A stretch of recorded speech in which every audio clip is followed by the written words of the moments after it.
Nakakapuso isang ginang sa Cebu ang napaanak sa pedicab matapos daw siyang tanggihan ng mga midwife sa isang birth center doon. At ang masaklap ay namatay po ang bata. Ayon naman sa mga midwife, 7 buwan pa lang daw kasing nagbubuntis ang ginang kaya inirekomenda nilang magtungo na sa ospital. May pananagutan nga ba ang birth clinic sa ganitong uri ng insidente? Pag-uusapan po natin yan kasama ating kapuso sa batas na si Attorney Gabby Concepcion. Good morning, Attorney! Good morning, Pia. At syempre, magandang umaga din sa lahat ng nanonood sa atin ngayong umaga. Naku, Attorney, ito nakita natin to sa balita ilang araw nakalipas, no, na nalaglag pa yung sanggol mula doon sa medyo pedicab. Traumatic, no, pag naiisip mo. Kaya, pero Attorney, hindi kasi alam ng lahat na pupunta pala muna siya sa isang pagamutan or paanakan. So, pumunta muna siya sa isang birth clinic center. Tapos sinabi sa kanila doon na since 7 months pa lamang siya, kailangan ospital. Well, actually, yung sa side ng mga midwife, sabi nila, naku, misis, hindi ka pa nagle-labor eh.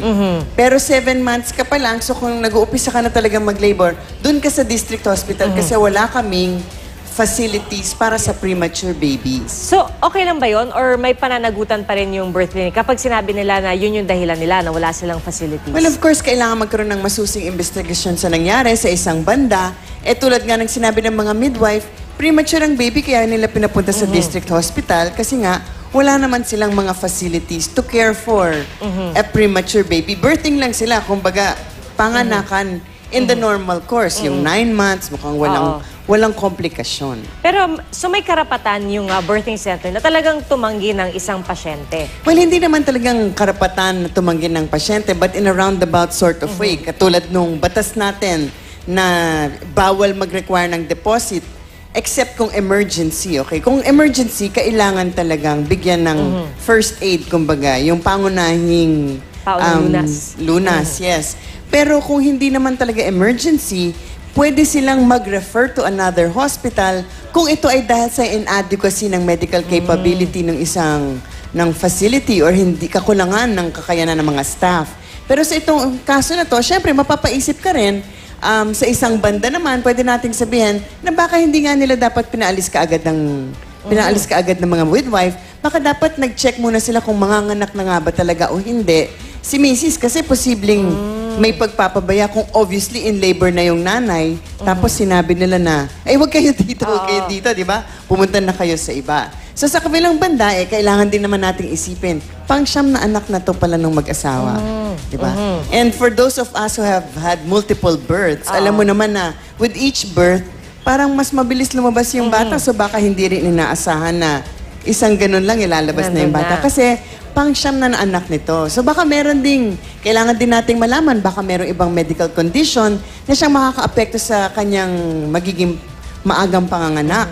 Kasi base din sa mga balita, a week before, sinabihan na kailangan magpa-ultrasound kasi parang wala silang nade-detect na pulso ng bata. So that could be another factor. So, and siguro, in fairness also to them, di ba, since tricycle lang ang sinakyan nila at tinanggap sila, siguro hindi rin ganun kalayo yung distansya ng district hospital from the birthing facility. Kasi kung talagang sobrang malayo naman ang susunod na, di ba, yung hospital, ba't mo naman paalisin kung nagsa-start ng mag-labor? So, marami talagang factors na kailangan pag-aralan. Ano ba talaga ang nangyari? And siguro baka a medical or an expert opinion might be necessary bago tayo maghusga sa ganitong klaseng sitwasyon. And besides, di ba? Kasi sa tricycle kasi nanganak kaya nahulog yung bata. But even in Metro Manila, marami nanganganak sa taxi kasi hindi talaga umaabot na sa ospital. Minsan, kapag inabutan ka talaga, talagang aabutan ka Wala kang magagawa. Pero siguro paalala na lang talaga sa mga ina na talagang laging magpasuri at pumunta sa mga doktor. Diba? Yung mga kondisyon na ganyan, yung pagbubuntis. Or even in the first place, pang-siyam na anak na nila, di ba? At wala daw silang pera para pagbayaran yung ultrasound that was required. Wala silang pera actually to go to the hospital right away. Yes. Ako, well, Attorney, thank you so much ulit para sa pagbubukas sa aming mata sa legal na aspeto nito. Maraming salamat. Pero lang pa-remind po, ang MTRCB merong Family and Child Summit bukas sa Bahay Kalinaw sa UP. Bukas po ng alas 8 ng umaga tungo sa matalinong pagsusubaybay at panonood. Salamat po. Thank you so much, Attorney.